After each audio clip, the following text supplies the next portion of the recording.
మద్యానికి బానిసైన ఓ యువకుడు సొంత మేనతనే కడతీర్చాడు. అడిగిన డబ్బులు ఇవ్వకపోవడంతో ఆమెను దారుణంగా హతమార్చాడు.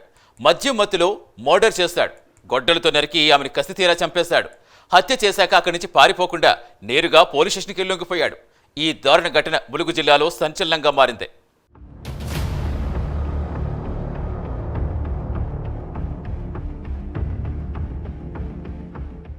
ములుగు జిల్లా వెంకటాపురం మండలం ఇప్పలగూడెంలో దారుణం చోటు చేసుకుంది. మేనత్త కొండగర్ల ఎల్లమ్మను ఆమె మేనలుడు కొండగర్ల విజయ్ కుమార్ కిరాతకంగా చంపేశాడు. మద్యం మత్తులో ఉన్న విజయ్ కుమార్ ఆమెను గొడ్డలతో దారుణంగా హత్య చేశాడు.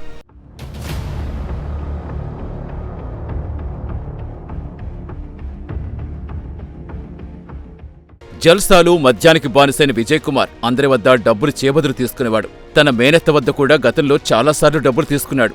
మరోసారి డబ్బులు అవసరం పడ్డంతో మేనత్తను సంప్రదించాడు. డబ్బులివ్వాలని మేనత్తను డిమాండ్ చేశాడు. ఈసారి డబ్బులిచ్చేందుకు ఆమె నిరాకరించింది. దీనితో ఆమెపై కక్ష పెంచుకున్నాడు. ఆమెను హతమార్చాలని నిర్ణయించుకున్నాడు. ఆమె కదలికలు ఎప్పటికప్పుడు గమనిస్తూ అలర్టుగా ఉన్నాడు. ఆమె ఆరు బయటకు వెళ్లే సమయంలో కాపు కాసి రోడ్డుపై అతి కిరాతకంగా గొడ్డలితో హతమార్చాడు. హత్య చేసిన అనంతరం అక్కడి నుంచి పారిపోకుండా నేరుగా పోలీస్ స్టేషన్కి వెళ్లి లొంగిపోయాడు నిందితుడు.